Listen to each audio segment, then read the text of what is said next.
Hi, I'm Sandeep, and you are watching the Indian Weekender. Today in this show, we continue to delve upon the immensely important issue not only for our key Indian communities but also for the wider ethnic migrant communities about the ethnic migrant communities and their engagement within the political processes. So the question is that are we having or are we getting a real engagement within the political processes, or it's just a symbolic antagonism? To be fair and respectful to New Zealand, the country that we all proudly call as our home, New Zealand is the only prominent Western democracy that allows political participation to new residents without the requirements of being a citizen. However, is that enough? Are our political parties engaging enough rigorously with the ethnic migrant communities? Or do they just see our ethnic migrant communities as simplistic, electorally naive, uninformed, and probably less aspirational in terms of choosing that who will form the next government? And mind you, that I'm not talking about electoral engagement. Electoral engagement is something different. Our focus is more about political engagement. When we say electoral engagement, I mean that our ethnic communities caring enough to cast their votes. But by political engagement, what we mean is that our political parties struggling and competing with each other to win our ethnic migrant communities' votes. And basically, for this to happen, political parties need to woo the voters by a range of things, including personality politics, personal relations, participation in our cultural events, and beyond. But most importantly, on policies. So, in that regard, are political parties coming up with certain policies for ethnic migrant communities or not? So, we have got range of issues, range of questions. So, to discuss on this and more, today we have got three special guests in our show, as you all can see. We have got Sunil Kaushal, who is president of Waitakere Indian Association. We have got Patel, who is president of New Zealand Indian Central Association, one of the oldest Indian association in New Zealand. And I've got a youngster joining us as well to bring in fresh young perspective about politics and engagement with the political process. Kariappa Maletira. So welcome to our virtual Zoom show, gentlemen. How are you all today? Great, thank you. Good to be on. Perfect. Mm, So, Yeah. can I start with Sunil? Sunil, you are president of probably one of prominent and well-known Waitakere Indian Association, and I think you have been in the country for decades.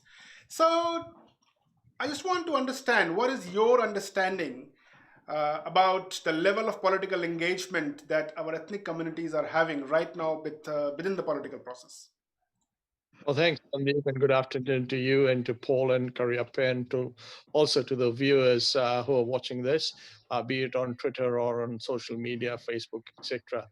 Look, I think just to answer a couple of your questions, the I've been here over 25 years, so I have seen a big change in the way uh, politics, and especially in uh, ethnic space, politics has been played, and has been a level of engagement from various political parties. I came at the time when New Zealand First was just being born, and at that time their theme, as we all know, it hasn't changed, but about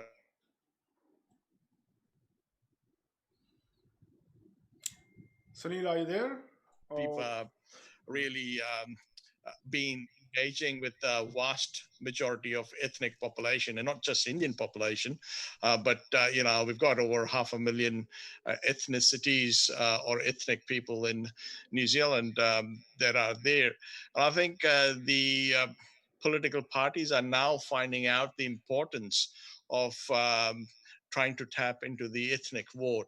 And I think ethnic vote hasn't really been tapped well over the years. And I think what we will see is more and more. And one thing I should commend you on pointing out is that New Zealand is the only kind of democracy in the world that allows a non-citizen which is permanent resident, to cast their vote. Now, that's a big thing. That's a big thing. And I think, we who want to be in the general public rather than being on the side should really, I think we need to be more prudent in exercising our democratic right, which we have. And I think most of the ethnic population hasn't realized that. And if you were to take it on a percentage point of view, if let's say if we had the ethnic population voting, we could easily bring about 10 to 15 seats in the parliament. So that's a big chunk.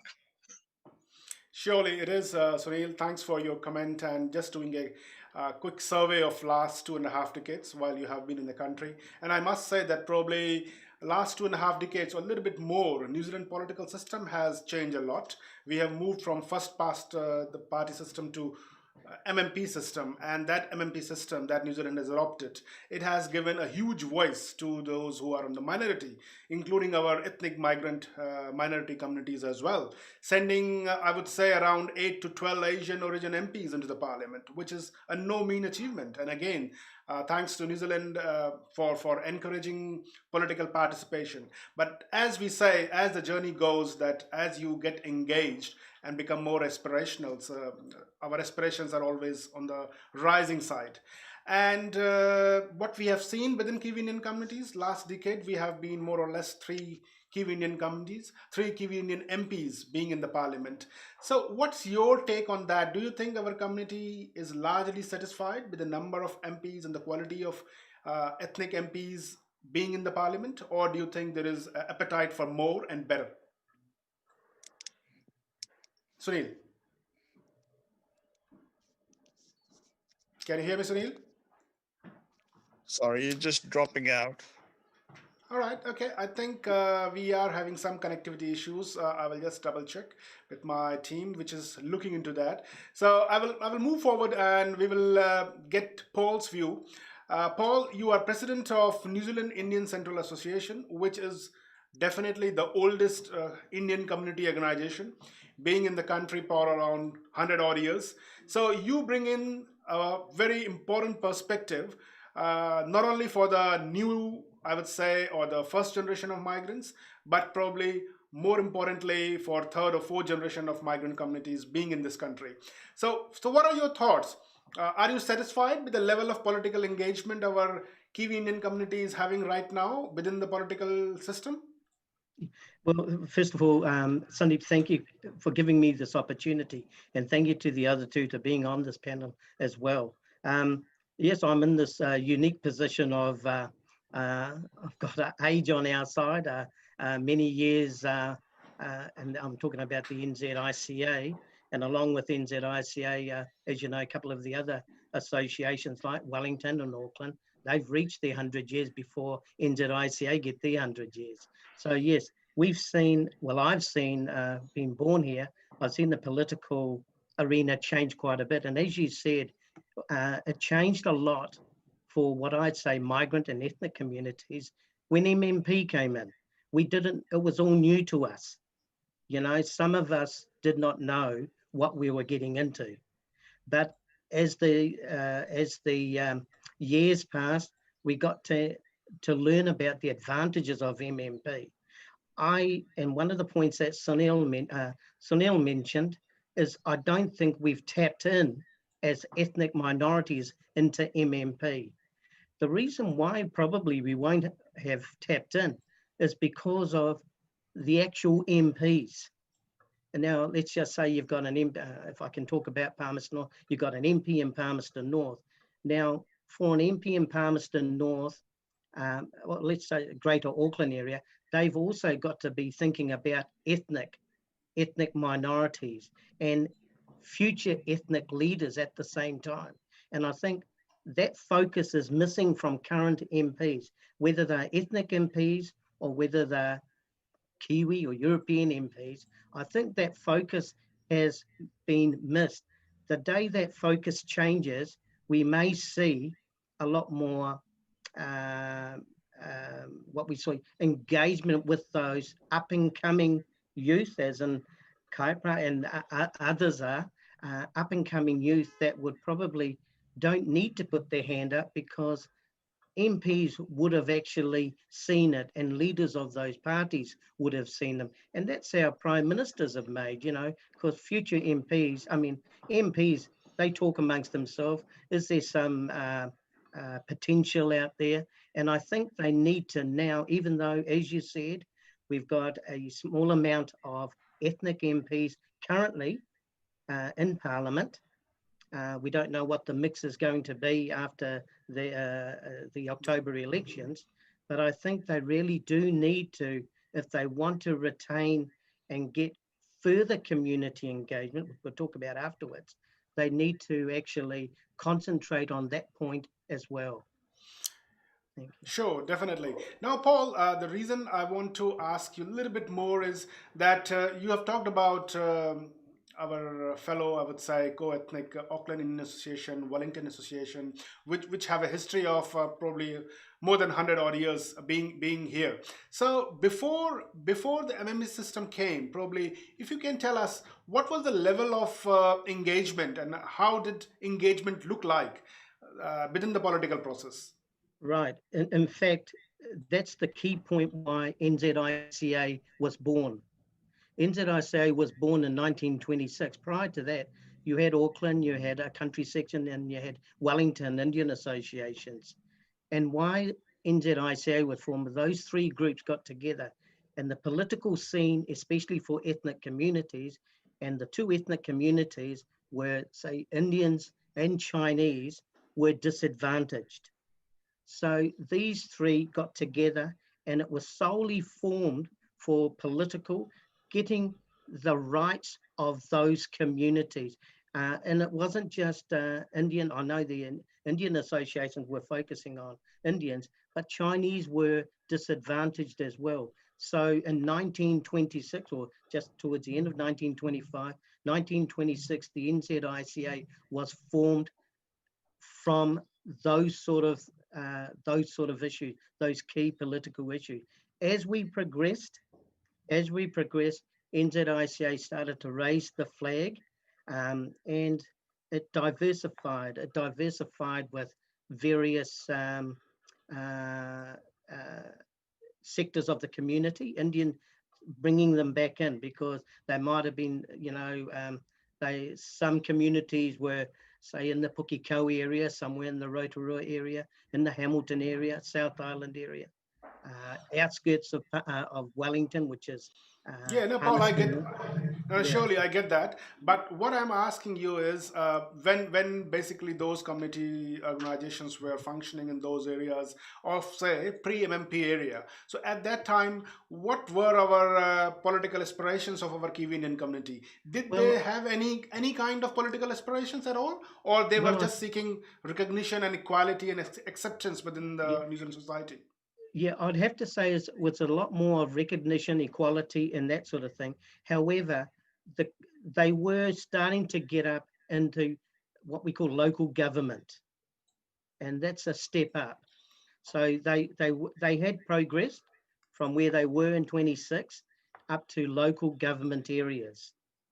Right. So Okay. that, yeah. No, thanks. I will go and speak to Sunil. Basically, as you have mentioned that you have been here for 2.5 decades and probably being part of this important organization in Auckland, and especially in the last decade when we have seen three or four tentatively Kiwi Indian MPs being in the parliament. So, Sunil, what's your take on that? How would you describe the political engagement?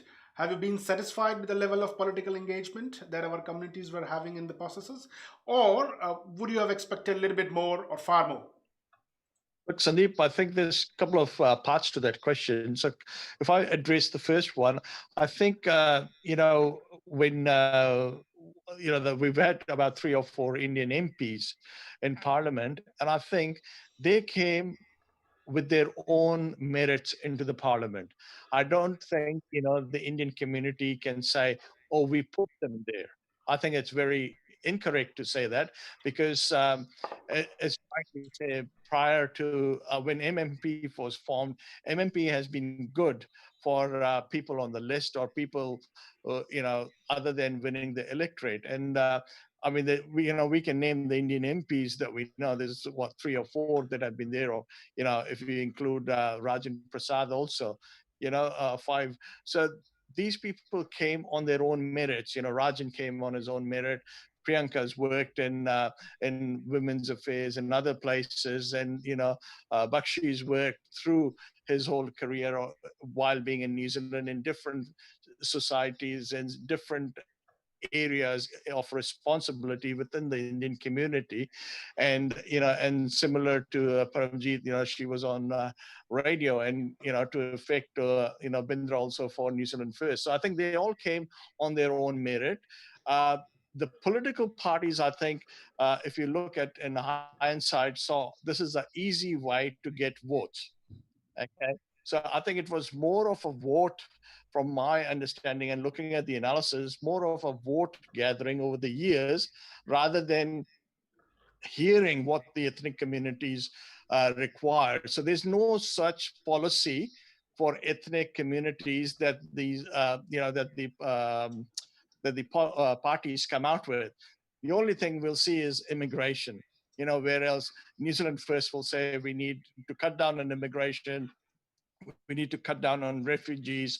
So when the word immigration thinks, everyone thinks it's about, a stamp on the passport kind of thing. And Fair enough. political parties over the years have really tried to use that, capitalize that. If you remember very clearly, last time at the election, National took the issue of Hindi language and also of Kirpan, right? Whereas the others, I think New Zealand First said no, nothing to do with Kirpan, right? And I'm pretty sure you were there last time, Sandeep, in the Sure. church in downtown Auckland when we had the student visa issue, where Surely. Andrew Little and Jacinda said, if we come into power, we will bring them back. Okay. I mean, I know it's 3 years' time.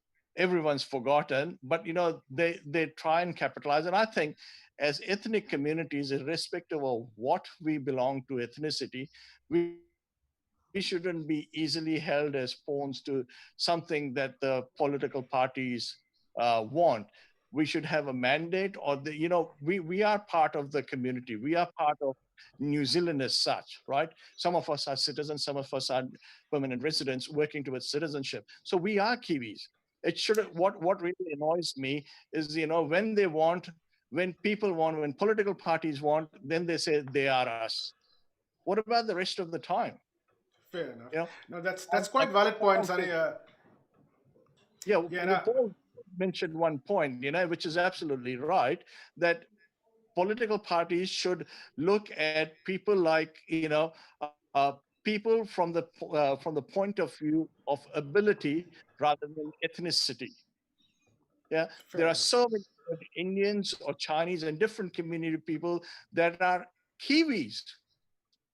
I'm talking about Definitely. Kiwis, rather than stamping them. Oh, he's from India, he's from China, or she's from South America or from Africa.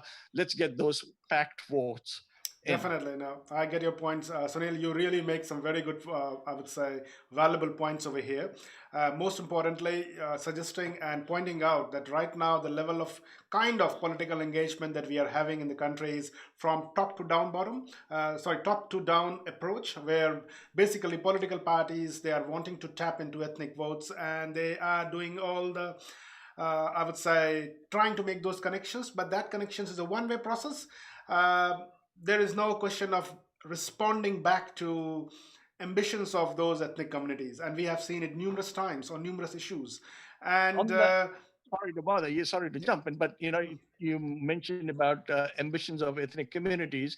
Watakari has been advocating for so many years that you've created an Office of Maori and Pacific Affairs, then you create it into a ministry. Why can't you create the Office of Ethnic Affairs into a ministry fair enough. for Well, ethnicity? that has been a question, I would say, political football, and we have seen Labour Party campaigning in 2017 that they will come and Yeah, they will yeah. convert into a ministry. And that has yet not happened. And we will definitely have a conversation with the politicians when we get a chance. But you make a valid point there that right now, forget about policies, we don't have even a ministry which is catering to ethnic communities. So that definitely tells. And again, for that, probably to some, I would say, to a part of the problem is that probably our ethnic communities, they are not, I would say, politically aspirational. They are not laying out their ambitions out there for political parties, and they are getting satisfied very easily by just getting a photograph, which probably we all have discussed with different politicians. But I will have to go and speak to one of the most patient, I would say, one of the panel members who is kindly waiting very patiently. Unlike the youths who are expected to be jumping in very quickly on the issues. So, Kariappa, you have heard a lot. You have heard probably experiences of, I would say, of last 30 odd years, and also from organization, from the leaders of organizations who have been in for 100 odd years. And talking about you, you are quite well engaged with young Indian students and that kind of society within the University of Auckland region and also beyond. So I would like to invite you to get your opinion on what's your understanding so far about the political engagement, and how do you think how much our ethnic communities are engaged within the political process? Definitely. Thank you, Sandeep. And thank you, Paul and Sunil. It's been quite knowledgeable for me to be here as well.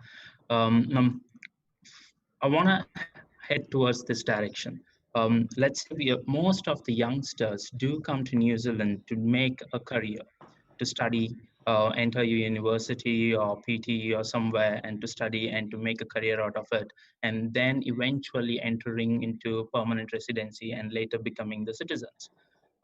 So the first thing what we really need to understand is how engaging are we to this youth community? Are the political party really giving that justice to those youngsters who are making this move, chasing career in a different country? Because it's not an easy move from coming from one country to another, adapting to the social life of this country, and then trying to be actually an integrated part of this country. When we talk about policymakers or going forward in terms of coming up election or anything, what we really need is clarity in how are we going ahead. It's very engaging when we hear politicians saying that let's So, keep moving. Karyappa, you mean to say that you have that kind of expectation, or rather, the age group and the community that you are representing, you believe that they have an expectation that they should be engaged politically, or it's just about settlement and resettlement process that you are trying to comment upon? Definitely not just about the settlement. We need to know how integral part are we, because going forward, we are the people who are tax paying and also contributing to the economy of New Zealand. And the youth of Kiwi Indian are very much interested to know how is it going to ahead. Like, down 5 years line, where are we going to stand? What can we see? And what kind of changes is going to bring into the platform, and how can we be part of those changes? So incorporating from the very early stage is a key factor here. So, like, question that why what we really need to look into is not just about moving forward, how are we moving forward, and what kind of information that can be given to this youth, and so that they can be part of this policy making, or like, a key integral part of what a nation is all about. Sure. So that's basically more involved with integration part. Now that actually excites me to ask a very important question, and then probably I think Paul and Sunil would be able to comment upon that. That what exactly are our Kiwi Indian issues? So I believe that if we are looking from perspective of new and young migrants, probably they would have a different kind of expectations. But suppose that could be around visa situation, immigration, permanent residencies. And then what about the remaining rest of this Kiwi Indian community who have been here for generations? Do they have same kind of issues, or they have got different expectations and different aspirations? Maybe I will go and speak to Paul. Paul, what's your understanding? What are the main issues of our I would say, second or third or fourth generation of settlers? Right. I think if you were to ask them on the street today, it will be completely different because of COVID.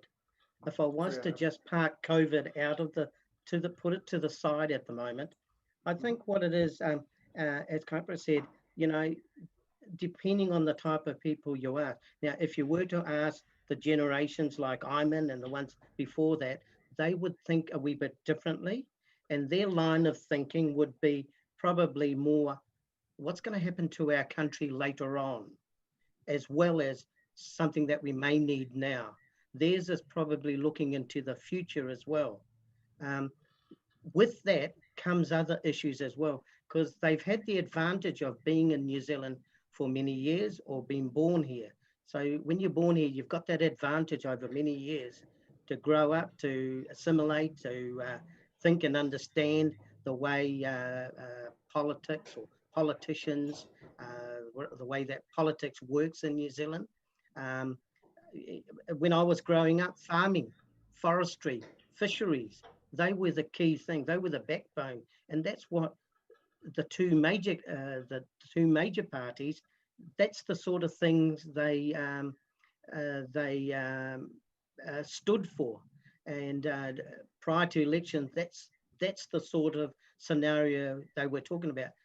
Now, take today and once again push COVID aside, because COVID has actually introduced a lot of other things at the moment, but push COVID aside, you've got all these other things that the generation is now thinking of the grand the grandchildren.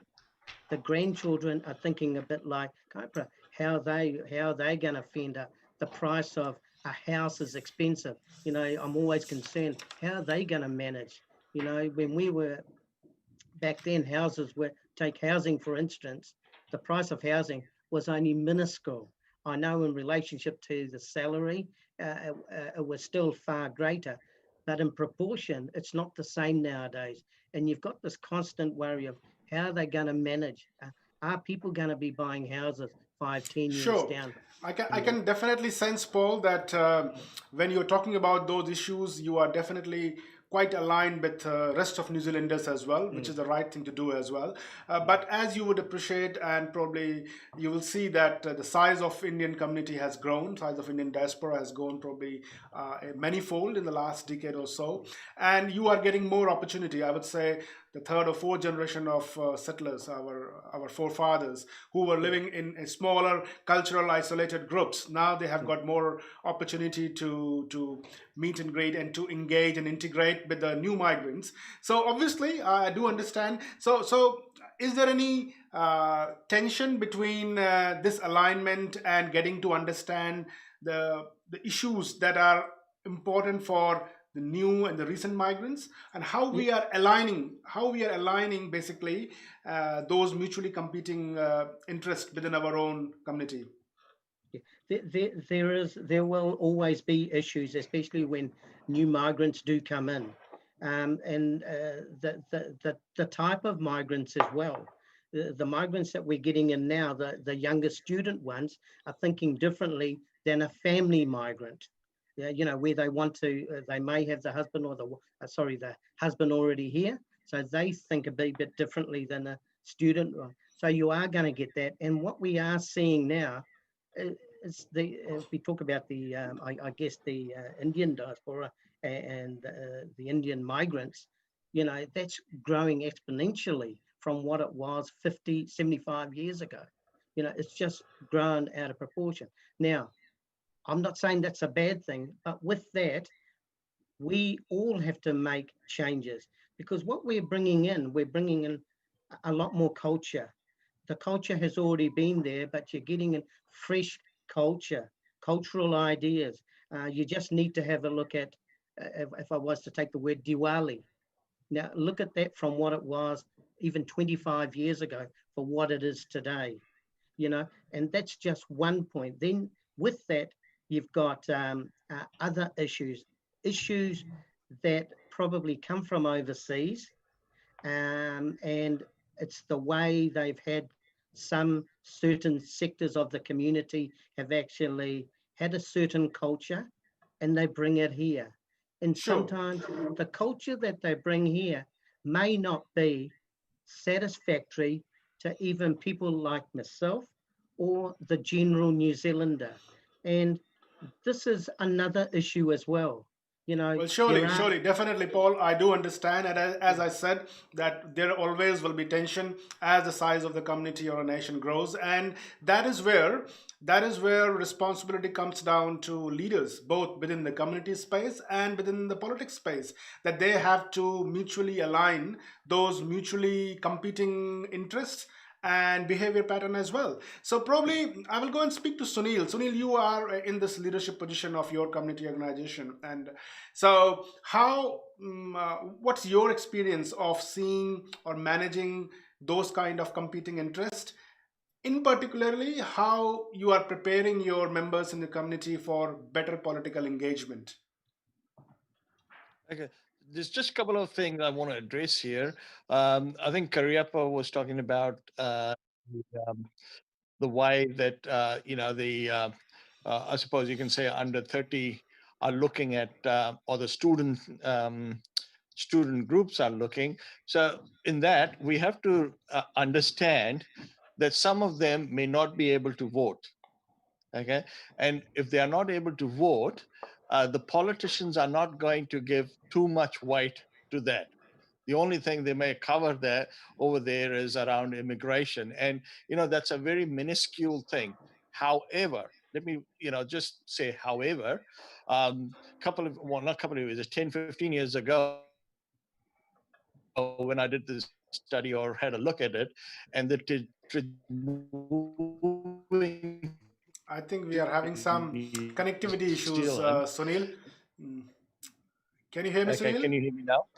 Yeah, can Yes, you I hear can me hear now? you. Yes, yes, now I can hear Oh, you. okay. Thanks. Yeah. Mm. Apologies about that. Anyway, so as I was saying, the changes to the students' needs have uh, have changed, and also the politicians will probably look at the Kiwi as in those who are born here as a vote bank. So what Labor did last time was introduce the first year free, yeah, university free fees. So that's a good way of taking the votes. But now they have cut that off. They have removed that.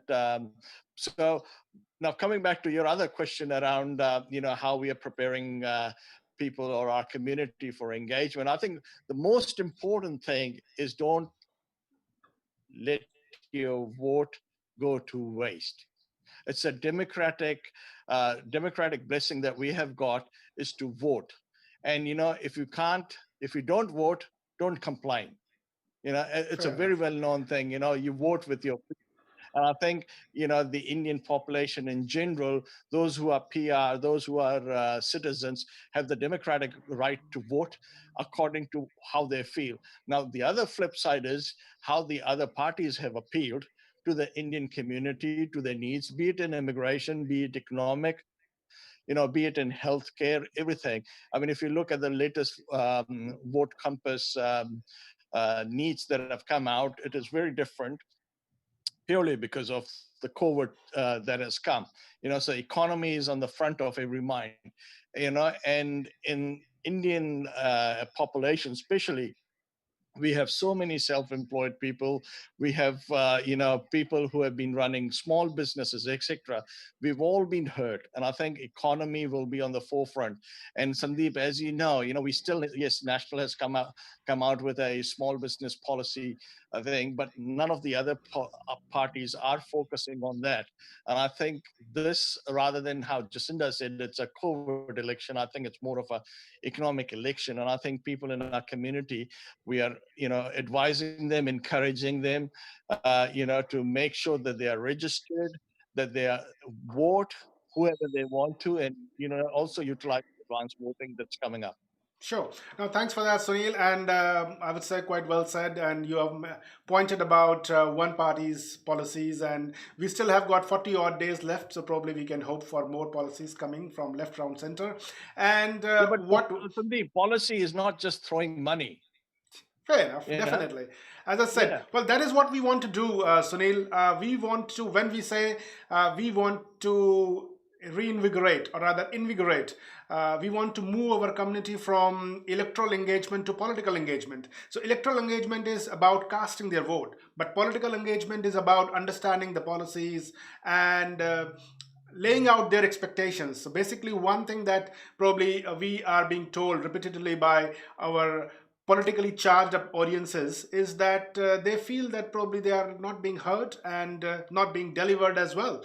So in that sense, I will want to ask Kariappa, Kariappa, you have been working with a lot of youngsters, and when I say youngsters, probably you work beyond university as well, within a section of our young new migrants who have actually crossed the hurdle of getting into the country, and are residents as well. And you work in that space a lot. So do you think what basically needs to be done more so that people of your age group will be excited more to participate in the political process? Definitely. No, so I'll address one thing going back about the tension between the already existing, well-established Kiwis and the new migrants.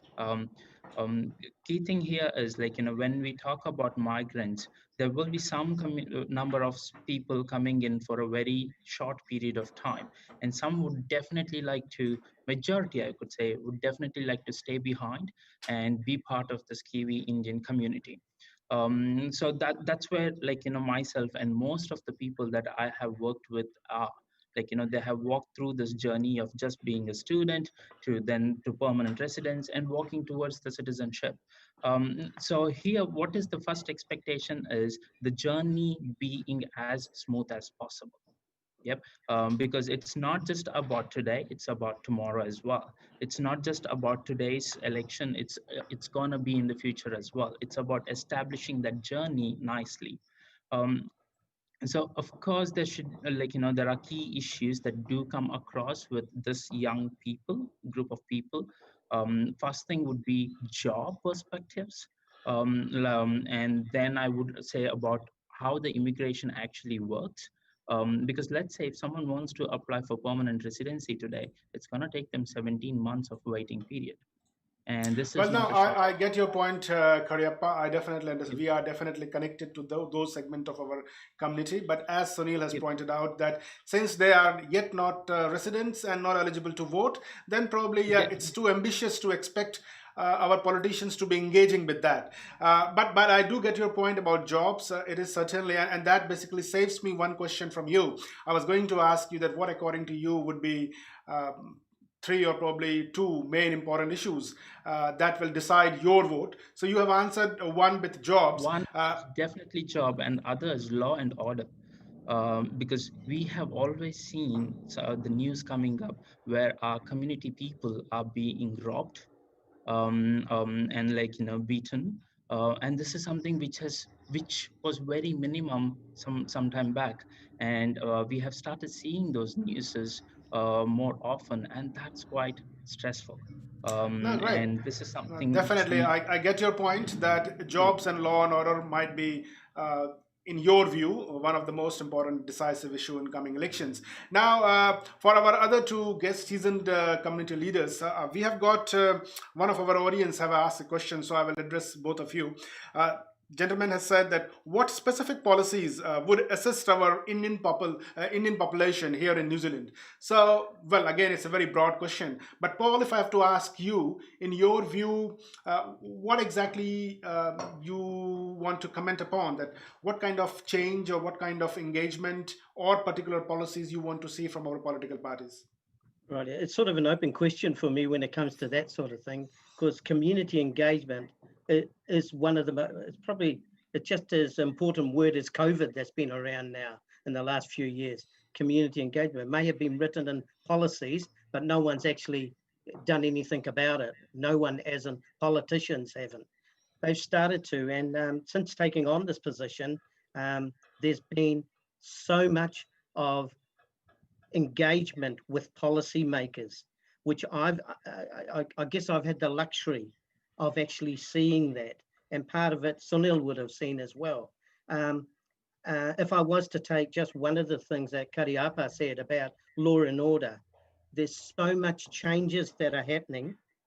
It's unbelievable. And the thing about, and I deal with the police a lot, just as much as immigration, just as much as Department of Internal Affairs, OEC, Ministry of Justice, Ministry of Children. No, So I get your point. I get your Yeah. point, Paul. You talk about that institutional engagement that your organization is having with different authorities, which is quite good thing. Well, I would say well done. Keep it up. But do you see that there is a need for political parties to be engaging with our community organizations on a grassroots level? Yeah, what I was about to say, now that I've mentioned those things, the link that is missing is the politicians. Not one politician from any party, whether it be National, whether it be Labour, whether it be the other two parties, not one of those parties have actually really raised their bar and focused on the needs of migrants. We have not seen anything. The only thing that we've seen is infrastructural thing, education matters. Yes, education, there's part of it comes into, what do you call it, into ethnicities. Health, there's a lot more on health that hasn't been spoken about when it comes down to ethnic minorities. Yes, Maori, I see that there's been a complete disadvantage at the moment due to COVID and other factors. But we need to think about the ethnic communities as well. And I'm not just talking about the Indian. Now, the other things is the other areas that they haven't touched on is like you said, things that concern our community. And I don't think our communities want. It's not that. They just want to be heard. And when they're listened to, take heed of what we're saying. And I have actually found just in the last, I'd have to say in the last 9 months, and it's got nothing to do with the elections. I don't think it has. There are things that have evolved that are there that will be raised. And I'm just hopefully that they do raise them before election, before Sure. we go into vote. Definitely. Now, I would like to move on to Sunil and ask Sunil, my question to you is are you satisfied with the way political parties are engaging right now within, I would say, with our community, broader community, to groom the next or the second ring of leadership to basically send them to parliament? Do you think enough is being done? Look, I don't think enough And is being done. Yeah, go on. Sorry, you no, go I on was just first. saying we are running short of time as well, so we might have to quickly wind up. Okay. Yeah, so quickly, a couple of things. I'll answer your question first. No, I don't think enough has been done. And I think it's always being left to the last minute or even sometimes, just gone under the bridge kind of a thing. And they, as I mentioned in the beginning, what I have a gripe about is when you like it, we are one, they are us kind of a mentality and an ideology. But when it comes to the real things, like you just have asked, I don't see much or anything being done to, sort of cater that kind of a gap. Otherwise, the simple answer that is you get is that you are also a Kiwi. I'm generalizing this. Okay. Fair The enough. other one, other bit I wanted to go back to was, and I know we're running out of time, is around the what is important.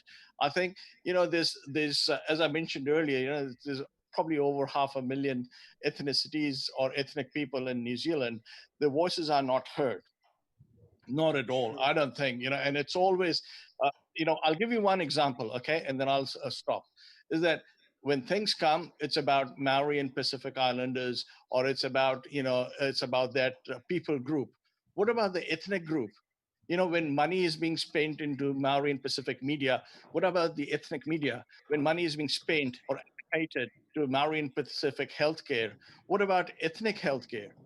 Aren't we the same blood? Aren't we the same tribe? Are you telling me that diabetes is less in Indians than in Maori and Pacific Islands? I'll just leave it over Definitely. there. No, that's a very I would say very valid point that where you're choosing to stop, Sunil. I think that gives us more incentive to come back and talk again and again on these issues. You make very valid point. I will round it up in a couple of minutes, but I just want to go to Kariappa, who's again waiting very patiently.